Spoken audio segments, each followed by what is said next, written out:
Good morning mga ka-farmers. Nandito tayo ngayon sa ating area ng ating ampalaya. So once again, Galaxy Max F1 mga ka-farmers.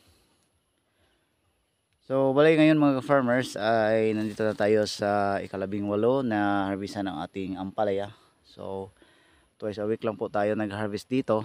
Kaya matagal pa yung ano natin. So sa ganitong edad mga ka-farmers, umaabot na tayo dapat sa ika-25 na harvestan kung tayo po ay nag 3 times a day, 3 times a week yung harvestan mga ka-farmers. Pero nandahil sa mataas na init ng panahon dito sa Cebu mga ka-farmers, ginagawa po natin is twice a week na lang po yung harvestan.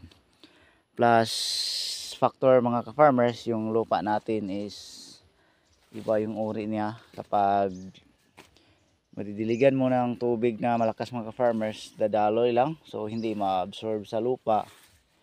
So sandy soil ang tawag dito sa lupa mga ka-farmers, na kung talagang lakasan mo ng pagbigay ng tubig ay dadaloy lang at hindi ma-absorb sa ugat ng ating tanim mga ka-farmers. Update lang natin yung ating tanim mga ka-farmers. Okay pa, survive pa mga farmers, pero hindi na masyadong marami yung bunga. Meron pang kunting talbos mga farmers, buhay pa. So ang ginagawa natin dito is maintain lang natin yung tubig upang hindi naman magsara yung talbos mga ka-farmers, patuloy lang sa pagapang. Bali siguro sa ngayon mga farmers, harvest tayo siguro nasa 100 kilos lang po. Hindi na masyadong marami mga farmers.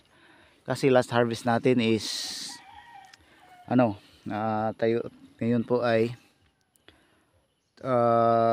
Tuesday. So last harvest natin is Thursday last week. So taas yung duration ng araw.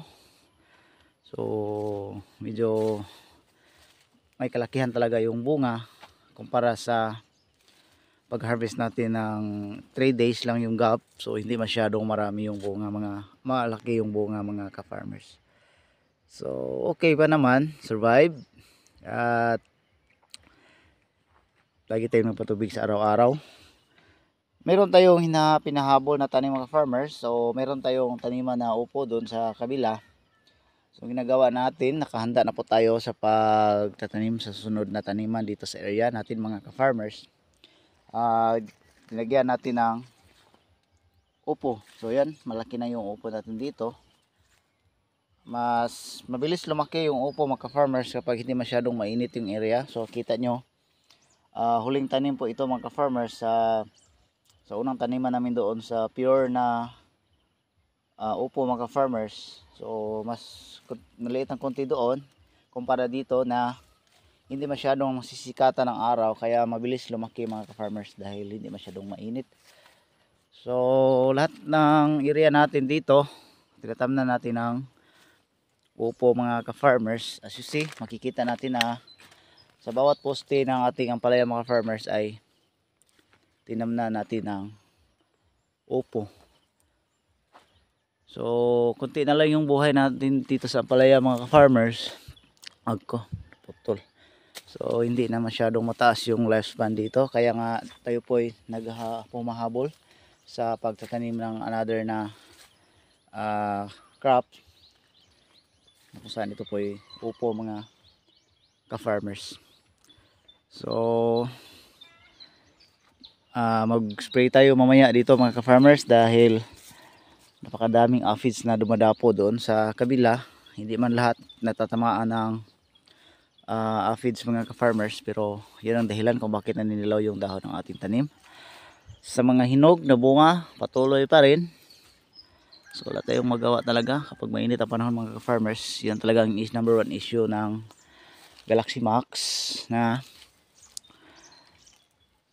maraming mahinog na bunga mga ka-farmers at hindi may tutuloy.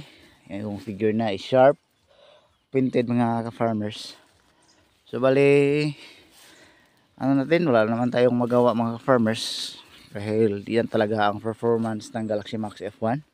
Maliban sa napakaraming magbigay ng bunga, pero ganoon pa rin, meron siyang mga tinatawag natin dito na reject mga ka-farmers.